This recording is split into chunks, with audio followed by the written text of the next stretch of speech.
If you enjoy a good murder mystery, the new Clue Escape game is where it's at. Everything you love about the original Clue game, but with an escape room twist. Join forces with your friends to escape Mr. Body's mansion, then work together to solve the murder. Was it Colonel Mustard in the conservatory with the lead pipe? Mrs. Peacock in the kitchen with the candlestick? You'll have to play to find out. Clue Escape Game. This new one-time solve mystery game is a must-have escape room experience you can bring home for your next game night. Clue is a trademark of Hasbro. The case of a missing Indigenous Alaska woman sparks new questions about other missing and murdered Indigenous women. But when the cops stop looking, a team of local journalists step in to bring the truth to light. That's where ABC's thrilling new drama, Alaska Daily, begins. And where it's headed will have you on the edge of your seat. Starring two-time Oscar winner Hilary Swank, Grace Dove, and Scandal's Jeff Perry. Watch Alaska Daily Thursday on ABC and stream next day on Hulu. With the new season comes new savings. This autumn, our mattress prices are falling like leaves during our Sleeptober sale. For a limited time, get up to $600 off your dream mattress. Choose from our ultra comfy original or original hybrid, our Wave hybrid for support, or the best of both worlds with our Nova hybrid. Don't snooze on Sleeptember. Shop online at Casper.com or a participating store near you today. Sale ends October 16th. Exclusions apply. See Casper.com/promo. A warning that this episode contains graphic language and descriptions of violence, so you may not want to listen around your kids. What's perverse about it is that you never gain closure. You're never able to grieve. That's what's truly wicked. I'm Connor Powell. This is Episode 9, World Cup of Shame, Part 2.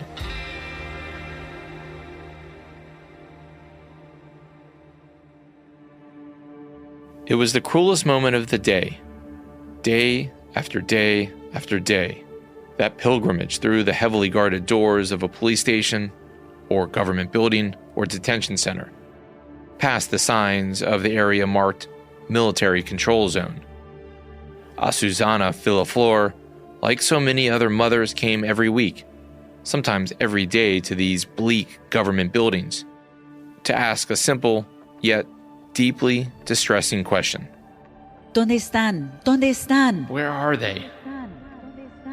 Please, do you have my child? She and the other mothers begged, pleaded.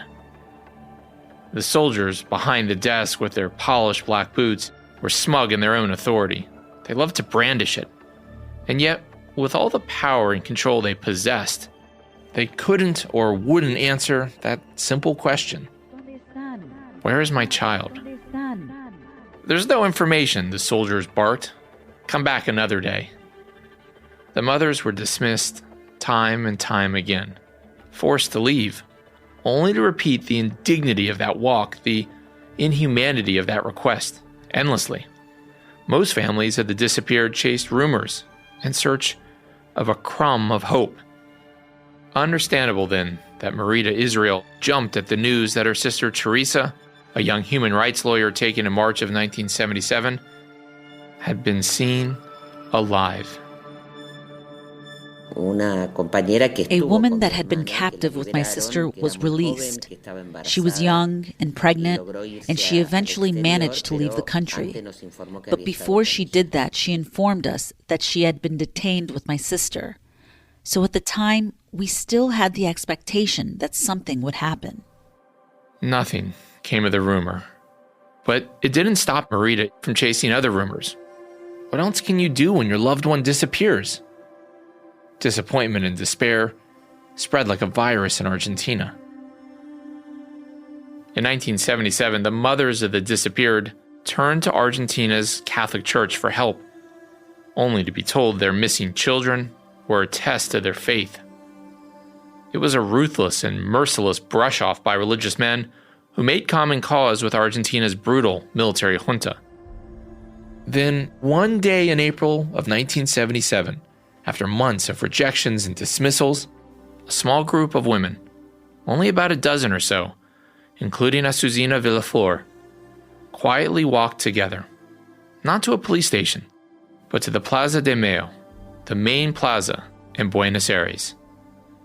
At first, no one noticed the women with their plain white headscarves. They were easy to ignore. They were nobodies to anyone passing by. But the photos they held, those couldn't be ignored. In their hands, the mothers tenderly clutched the pictures of their disappeared children. Even if Argentines refused to acknowledge the distressing rumors of what was happening in their own country, in the Plaza de Mayo, they were forced to see the faces of the disappeared and the tears of the loved ones who ached for information. The police arrived that first day. They were always lurking nearby. They told the mothers they weren't allowed to gather in a group. The military dictatorship forbade it. So, the mothers started walking around the plaza. It couldn't be any less fruitful, they thought, than their walks to the government offices. The next week, more mothers in white scarves showed up. Then they returned every Thursday afternoon to that busy square across from the presidential palace. They would confront the man who held the real power in Argentina. They would force General Jorge Videla to hear their voices, to see the faces of their children. They would stand outside of his home until he answered their only question: where are our children?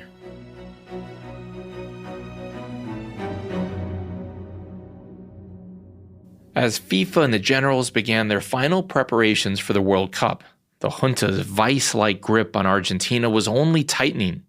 By the end of 1977, as new stadiums were being finished, thousands of so-called subversives had disappeared, their last traces lost in a black hole of bureaucratic indifference and state-sanctioned cruelty. The repression became much harsher, and thousands of people were arrested, tortured, killed. As Latin American history professor Ronan Ryan reminded me, the horrors were an open secret. It was no secret that the army, the military, was involved in massive human rights violations. Day by day, the regime's brutality grew. Argentina's opposition was weak. There were no large-scale protests against the military junta, just a few dozen women walking in circles around the Plaza de Mayo. In Argentina's newspapers, words like disappeared or human rights were absent from the stories penned by journalists. Then came the challenge on the morning of October 5th, 1977, Mother's Day in Argentina. Printed in black and white, the message was a simple one. We do not ask for anything but the truth. The paid advertisement in La Prensa included 237 ID card photos of the missing. The generals were forced, in their own newspaper, mind you, to see the faces of the children they had ripped away from the grieving mothers. Days later, hundreds of women in white headscarves and flat-soled shoes marched on Congress, armed with a petition that demanded a full investigation. The mothers of the Plaza de Mayo were no longer just the despondent women of the square, not the hysterical mothers as the generals liked to call them. They were now subversives, and their boldness made them targets. The mothers were harassed, detained, arrested.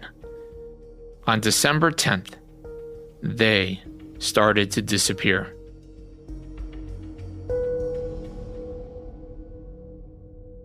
Azucena Villaflor was only a block and a half away from her home. The fresh fish she had just bought was neatly wrapped and ready to be prepared and cooked. The mother of four had been one of the original protesters in April, begging for information about her second child, Nestor. With her home in view, Villaflor was grabbed by security forces and, like her son, shoved into the back of a Ford Falcon. She was never seen again. The abduction terrified the other mothers of the plaza. More mothers went missing. For a while, the protests shrank in number. They might have given up, but the regime couldn't help itself. It continued its kidnappings, its torture, its killings. The mothers of the plaza regrouped. Their numbers swelled. The regime did the work for them. Every new disappearance was a face on a picture in the hands of a mother in the Plaza de Mayo. With the World Cup around the corner, it was the type of scene neither the military junta nor FIFA wanted the outside world to see.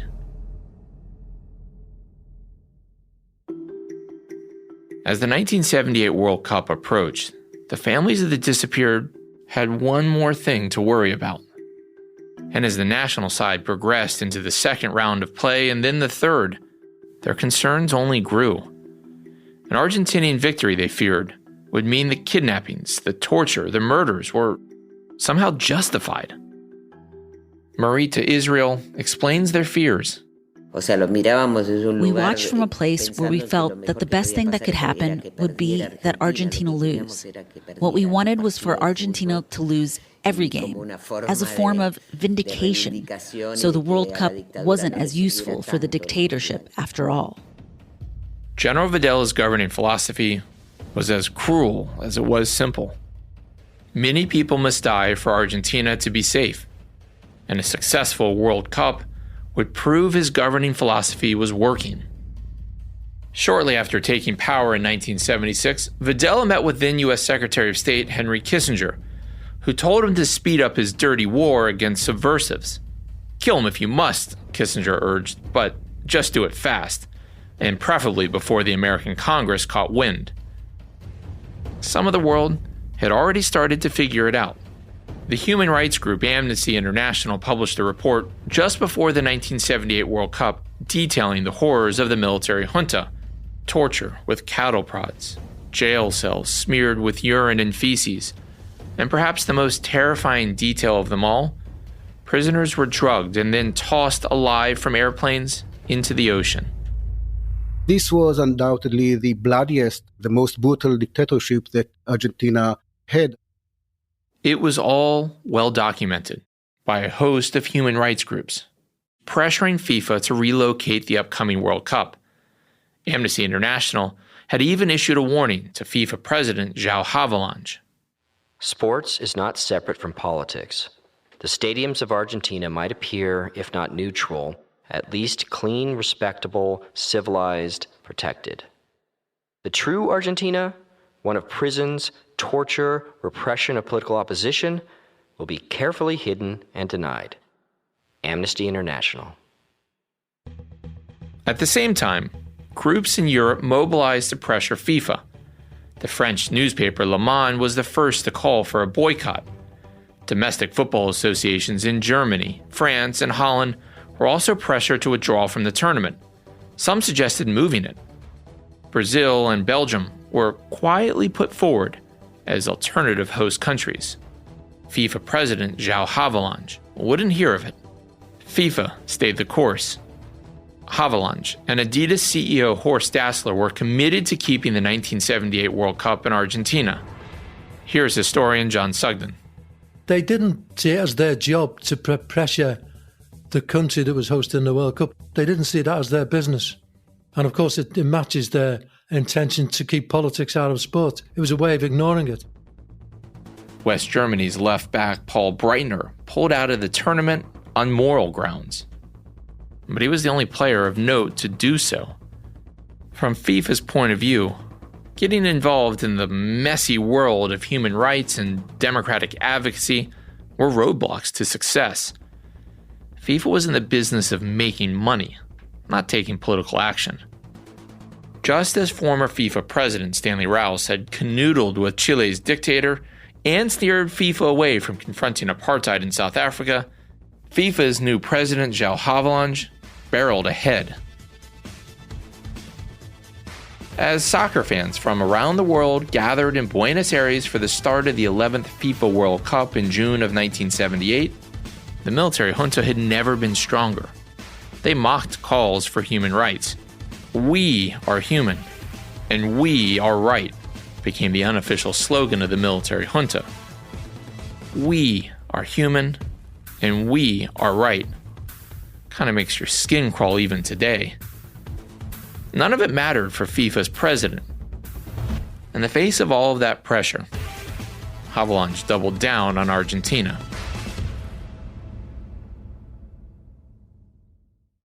Now a word from our sponsor, BetterHelp. Do you get stuck focusing on the problems in your life instead of solutions? For me, it's always worrying about, how am I going to finish all the things I need to do today? Like many people, I can get hung up worrying about my to-do list. But what if there's a better way to approach the things that stress you out? It can be tough to train your brain to stay in problem-solving mode when faced with a challenge in life. But when you learn how to find your own solutions, there's no better feeling. A therapist can help you become a better problem solver, making it easier to accomplish your goals no matter how big or small they are.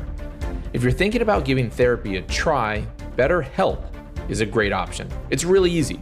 It's convenient, accessible, affordable, and entirely online. Get matched with a therapist after filling out a brief survey, and switch therapists at any time. There aren't many things this helpful that are so easy. When you want to be a better problem solver, therapy can get you there.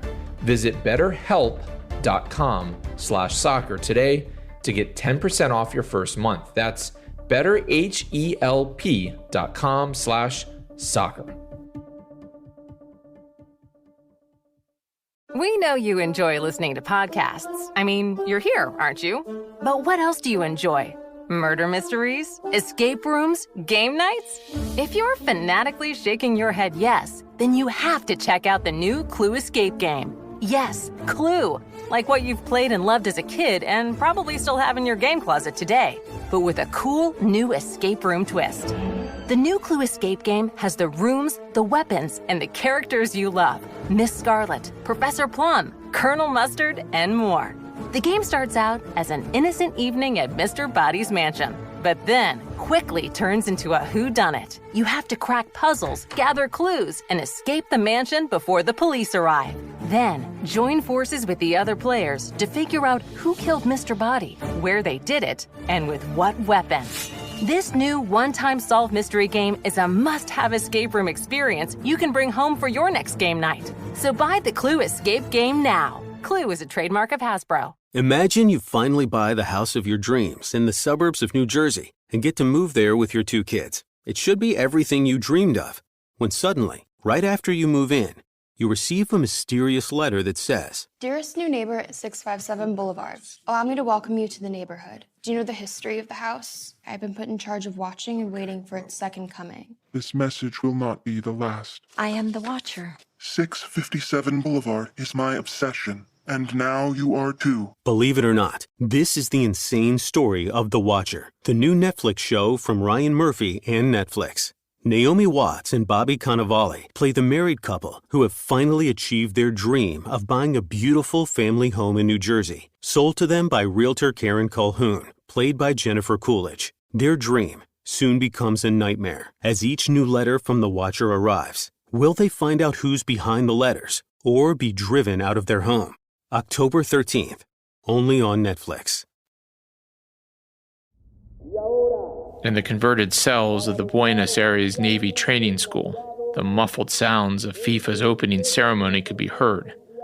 Prisoners, some with festering wounds and blood-stained clothes, could just make out the Catholic blessing. The TV on the guard's desk down the hall was even clearer. Argentina 78. General Videla, the Pink Panther in pinstripes, could be heard promising global soccer fans a World Cup of peace. The guards demanded the prisoners cheer for General Videla. They were just a few hundred meters away from the newly redesigned National Stadium. Esme, as the Navy training school was known, had long stopped being a school. Professor Ryan, who teaches at Tel Aviv University, didn't mince words. There's no other term to describe it but a concentration camp. From the outside, it was an impressive building with tall white columns. Inside, it housed thousands of so-called subversives, and it was the center of the junta's torture and interrogation machine that FIFA and Argentina didn't want seen. The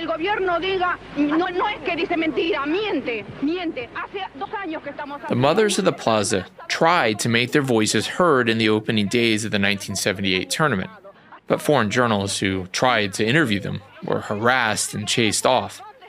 Once the spectacle of the World Cup was underway, There was little interest in talking about torture and murder. The matches had begun. Making the break on the left side. You heard earlier that FIFA wanted a well-organized, profitable, and beautiful-looking tournament. The junta hoped this World Cup would serve as a public relations boon for the regime, a scrubbing of its dirty war. The junta got its wish, and then some. Here's how Argentina fared on the pitch. The veteran Argentinian side, led by the dynamic scorer Mario Kempes, won its first two matches and advanced to the second round group stage, where they defeated Poland 2-0. But then their game with Brazil ended in a 0-0 draw, and Argentina's prospects for advancing to the World Cup final looked bleak. Argentina would have to win its match against Peru by at least 4 goals to get past Brazil. Now, in today's world, Argentina wouldn't have known how many goals it needed to win by, but they got a little help. Let me explain. Under today's rules, Brazil and Argentina would have played their respective matches at the same time to avoid any trickery. But in 1978, with future FIFA Vice President and João Havelange Amigo, Admiral Carlos Lacoste making the schedule, Brazil played first in the afternoon, Argentina later that evening. Because of the friendly, homemade schedule, the host nation knew exactly how many goals it needed to score against Peru to advance to the final. That's a big advantage. It was the first time the military junta offered Argentina's national side a boost, but certainly not the last. The fix was in. There are too many rumors, too many news items that make us all suspicious as to this victory of Argentina over Peru.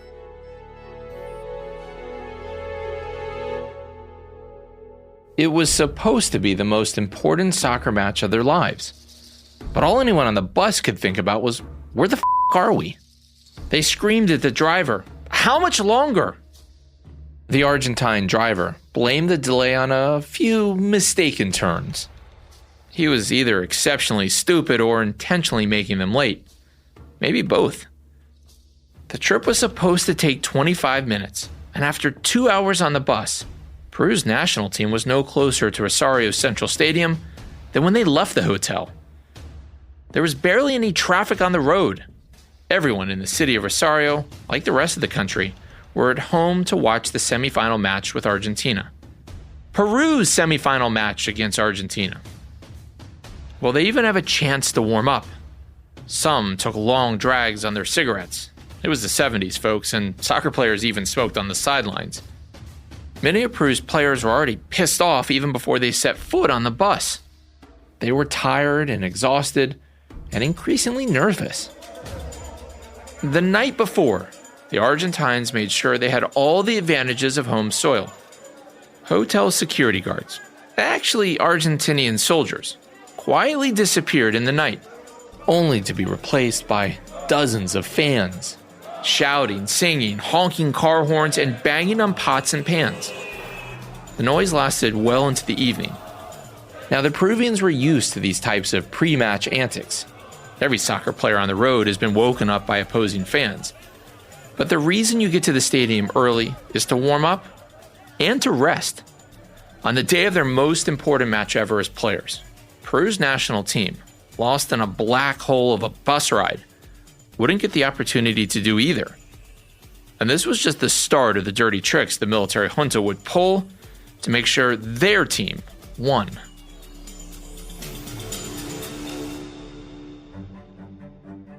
With his brown tortoiseshell glasses and permanent pout, the now former U.S. Secretary of State Henry Kissinger still carried himself like America's top diplomat when he arrived in Buenos Aires. And he was treated like one by the gaggle of reporters following him and the line of generals who welcomed him.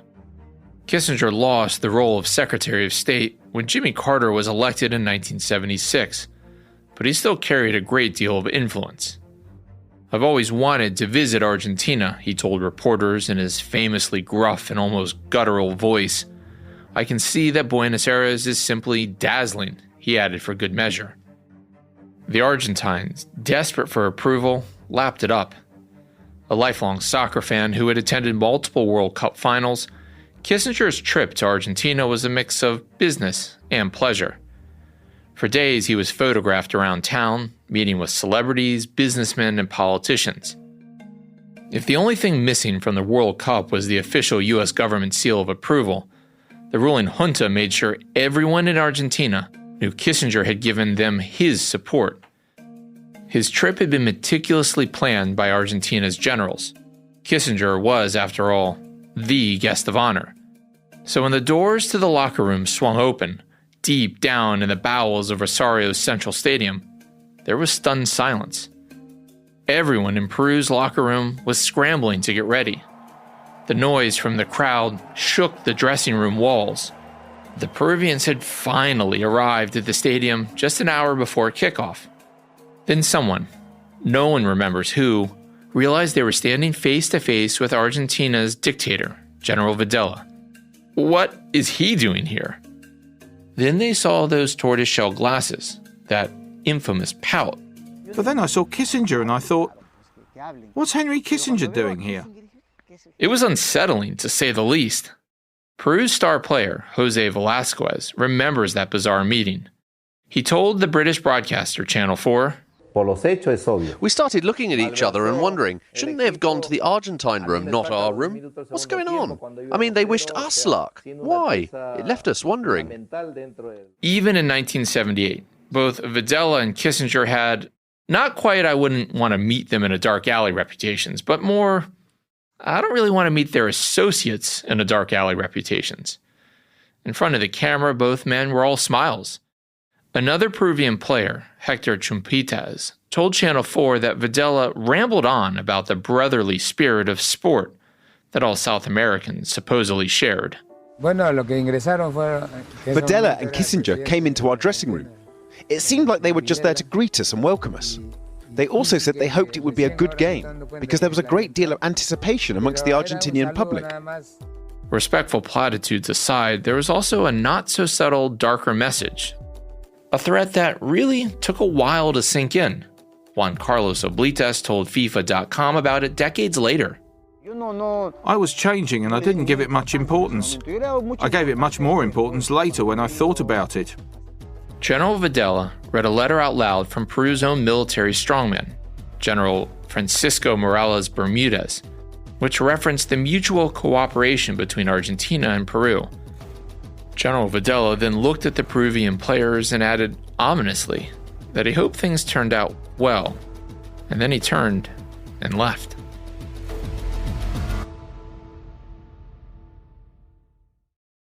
Now a word from our sponsor, BetterHelp.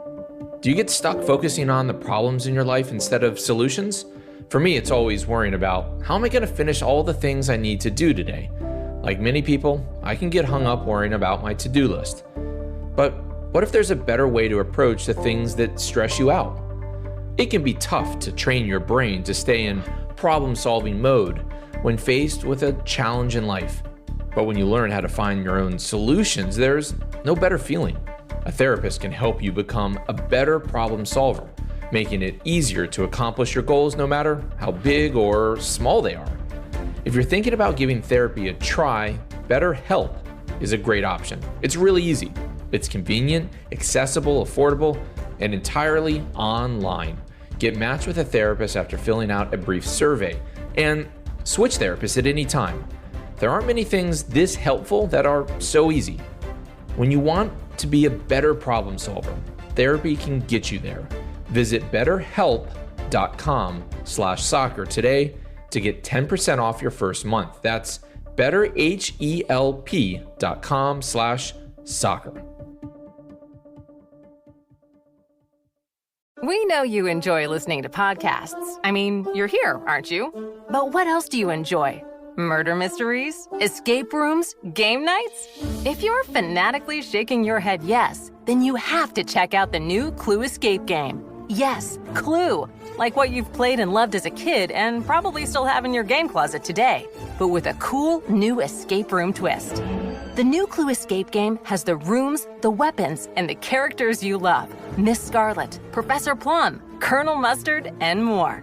The game starts out as an innocent evening at Mr. Body's mansion. but then quickly turns into a whodunit. You have to crack puzzles, gather clues, and escape the mansion before the police arrive. Then, join forces with the other players to figure out who killed Mr. Body, where they did it, and with what weapon. This new one-time solve mystery game is a must-have escape room experience you can bring home for your next game night. So buy the Clue Escape Game now. Clue is a trademark of Hasbro. Imagine you finally buy the house of your dreams in the suburbs of New Jersey and get to move there with your 2 kids. It should be everything you dreamed of. When suddenly, right after you move in, you receive a mysterious letter that says, Dearest new neighbor at 657 Boulevard, allow me to welcome you to the neighborhood. Do you know the history of the house? I've been put in charge of watching and waiting for its second coming. This message will not be the last. I am the Watcher. 657 Boulevard is my obsession, and now you are too. Believe it or not, this is the insane story of The Watcher, the new Netflix show from Ryan Murphy and Netflix. Naomi Watts and Bobby Cannavale play the married couple who have finally achieved their dream of buying a beautiful family home in New Jersey, sold to them by realtor Karen Calhoun, played by Jennifer Coolidge. Their dream soon becomes a nightmare as each new letter from The Watcher arrives. Will they find out who's behind the letters or be driven out of their home? October 13th, only on Netflix. No one was thinking about how it happened, but everyone watching the 1978 World Cup semifinal was amazed that it was happening. With a 3-goal lead over Peru, Argentina was on the bleeding edge of a World Cup miracle. And let's face it now, the impossible seems probable. The veteran Argentinian side needed just one more goal to knock out Brazil and clinch an improbable spot in the final. Carigi in trouble. La Rosa. Luque. 6-0. The crowd unleashed an earth-shaking cheer when in the 50th minute, Leopold Luque headed the ball into the goal, the go-ahead goal. And then the earth really did shake. The bomb blast left Juan Aylman's house a smoldering mess of debris. The match against Peru cost me the bombing of my home. The moment Argentina scored the 4th goal and qualified for the finals, a bomb exploded in my house. Aylman was no left-wing rebel or communist subversive. He was a senior member of the Argentinian government, the finance minister.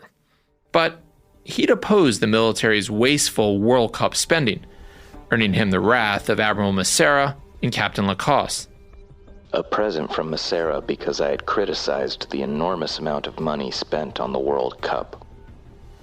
The present, as Aylman described the bomb to Dutch filmmakers years later, was timed to coincide with the 4th goal, almost as if someone knew the clinching score was coming.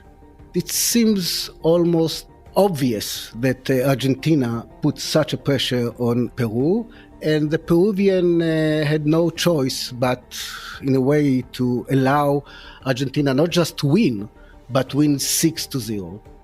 The order to fix the match came from the top, of course, but the other generals agreed with Videla's command. Argentina must win by any means necessary. Bribes, threats, kidnapping. The regime was too close to realizing its destiny. Every victory made it stronger. How did the brutal regime ensure such a lopsided victory against Peru? Nothing is 100% certain, but the evidence goes far beyond a reasonable doubt at this point. Lacoste and the military junta left nothing to chance. Peru started the game brilliantly. Their first goal attempt in the early minutes hit the crossbar, just missing an opportunity to take an early lead. Then their energy just fizzled. Peru's defense wasn't just uninspired, it appeared to be non-existent, almost comically so. Argentina scored 2 more times after the go-ahead goal. The 6-0 thrashing left many to speculate Peru's goalkeeper, Ramon El Loco Quiroga, was on the take. His parents were Argentine. He was born there. And 6 balls was just too many for a goalie of his caliber to miss. It's long been rumored he admitted to accepting bribes back in the day. But Quiroga denies it and has blamed Peru's manager for assembling a substandard squad for the match. At least 3 Peruvian players, including Rodolfo Manzo, have acknowledged being offered bribes, though not necessarily taking them.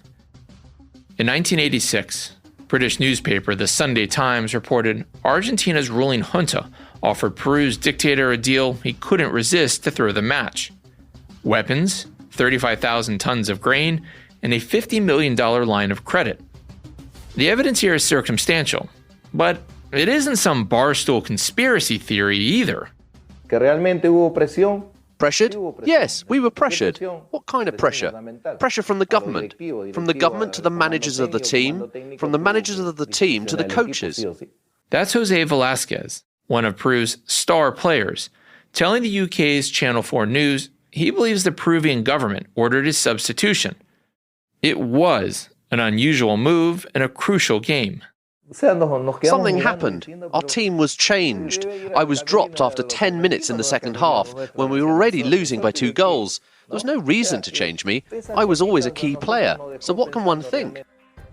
In 2012, former Peruvian Senator Gennaro Ledesma offered testimony in a special Argentine human rights court that backed up allegations that the Peruvian government was in on the fix. I want to propose the annulment of the 1978 World Cup. Argentina should give it back. It should be investigated by FIFA and by the Argentine judiciary.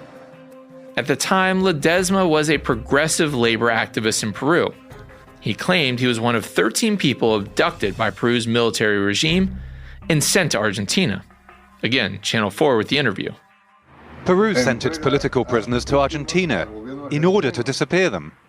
Peru's president offered to return this favor by losing their World Cup game with Argentina by a large score.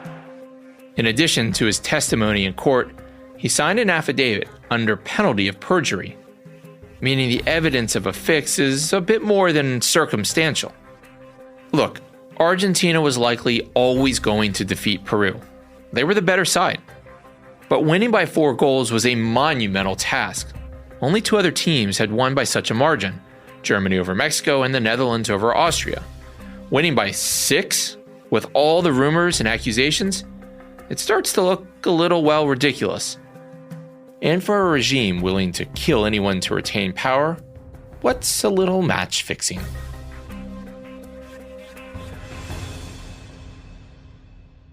In the championship game, Argentina's star striker Mario Kempes almost single-handedly dismantled the Dutch defense.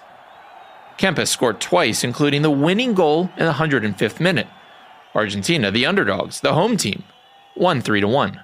It was a gritty and dramatic final, played on a pitch covered in white confetti. Confetti that accumulated like snow as the game wore on. It was nothing short of surreal. Argentina's victory was celebrated as a fairy tale ending to a magical World Cup. Disney couldn't have written a more enchanting script, nor could the best Hollywood cinematographers have designed a more visually stunning tournament, just made for color TV. A great football nation, rocked by political upheaval, pulled off at home what it had never done before. Argentina had won the World Cup. Videla and his supporters got everything they'd hoped for. In the short term, it was a huge political victory for the military regime, undoubtedly, and this allowed them to continue ruling at least until 1982.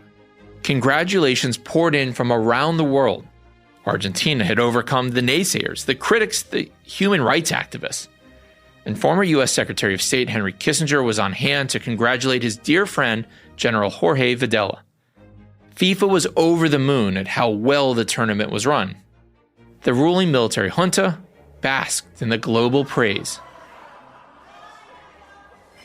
At a lavish FIFA banquet in the ornate French-style ballroom of the Buenos Aires Plaza Hotel, the congratulatory hugs and kisses on the cheek were only interrupted by the clinking of champagne glasses. To Argentina, to the military, to General Videla, senior members of the ruling military junta shared canapes and a 5-course meal with FIFA's executive committee as they savored Argentina's victory from the night before. The only ones missing were the Dutch players. After losing to Argentina 3-1, the Netherlands collectively turned their backs on FIFA and the Argentinian regime. They refused to collect their second-place medals. The Dutch had no desire to rub shoulders with General Videla or the rest of his murderous military regime. Some of the players also believed the referees were paid to throw the game to Argentina. No one at FIFA seemed to care much about the rumors or the missing Dutch players at the finals banquet, and the generals certainly didn't. As the alcohol flowed, FIFA's president João Havelange stood up to speak. The room quieted as the imposing Brazilian lifted his glass and thanked his Argentine hosts. Havelange then singled out Captain Carlos Lacoste, showering special praise on the soon-to-be FIFA vice president for his efforts. Havelange ended his toast by saying, without a hint of embarrassment, now the world had seen the true face of Argentina. Across the country, Argentinians celebrated the fairy tale championship. For days, the streets overflowed with people dancing and cheering. A wave of national euphoria swept through the country. Among the thousands in the streets of Buenos Aires were several dozen prisoners. Their captors at the Navy training school had packed them in vehicles, forcing them at gunpoint to stick their heads out of car windows. The disappeared were allowed to breathe in the celebrations, but not to taste them. They were forced to watch as their countrymen sang songs, drank to excess, and paid tribute to the regime that tortured them. The disappeared were then returned to their cells, now filled with the knowledge that the regime had succeeded, had hoisted the World Cup trophy, and in doing so, had erased them from their nation's collective consciousness. I remember a sort of euphoria, but a euphoria that was, yes, it was contradictory. For the families of the disappeared, like Marita Israel, that 1978 victory has forever damaged their relationship with Argentina's national soccer team. Even today, the junta's use of the World Cup as a political instrument for repression and to secure its own popularity still cuts deep. I really like soccer, but when I watch the World Cup, I don't cheer for Argentina. I can't. May Argentina win? It's impossible for me to say that. There's no way.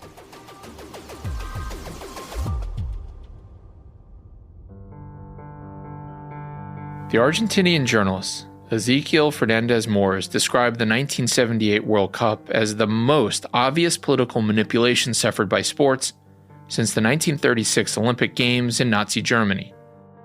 Even today, the dark side of its fairy tale victory haunts Argentina. But there's no arguing the first championship was a huge boon for the military junta. It helped them stay in power for 5 more years before democracy was restored in 1983. Some 30,000 people were killed during the junta's military rule. Many of the bodies of the disappeared remain missing, Teresa Israel's included. And just as in 1978, the mothers of the plaza, at least the few that are still alive, are at the square every Thursday, 34 years later, still pleading, still demanding answers from their government. General Jorge Videla and Admiral Emilio Massera were both tried and convicted for crimes against humanity and would spend most of the rest of their lives in and out of prison, and both would die behind bars.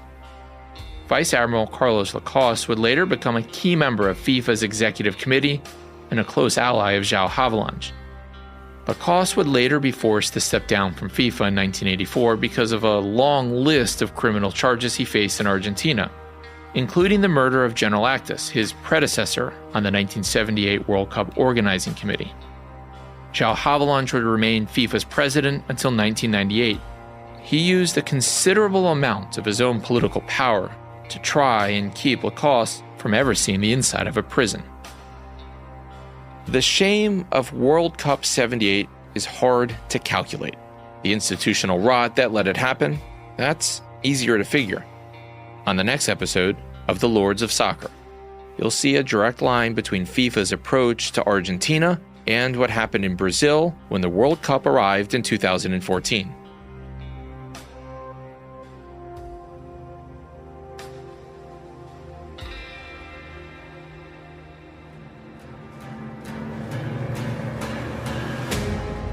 The Lords of Soccer, How FIFA Stole the Beautiful Game, is an Inside Voices media production in conjunction with iHeartRadio.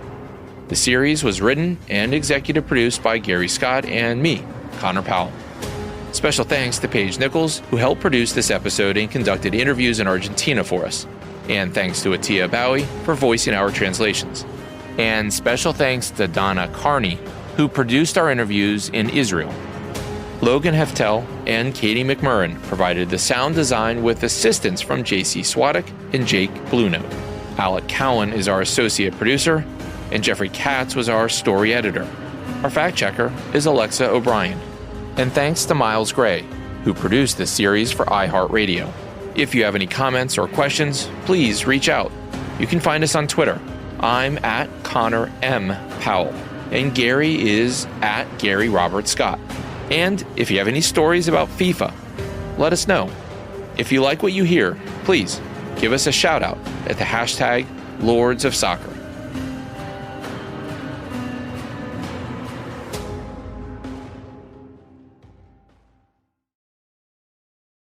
The case of a missing Indigenous Alaska woman sparks new questions about other missing and murdered Indigenous women. But when the cops stop looking, a team of local journalists step in to bring the truth to light.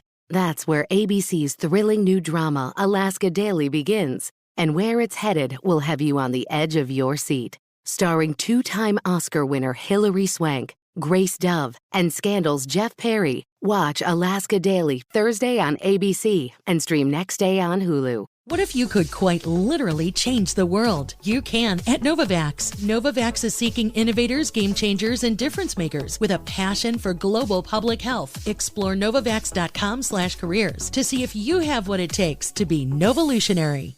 It's not just business, it's personal. And Signature Theater's new musical, No Place to Go. When dedicated employee George discovers his company is relocating to Mars, he must decide whether to go and uproot his family's life or embark on an unknown venture. Featuring DC star Bobby Smith, No Place to Go is an irreverent and humorous musical with an enterprising twist. Now playing at Signature Theater through October 16th. Get your tickets at sigtheater.org.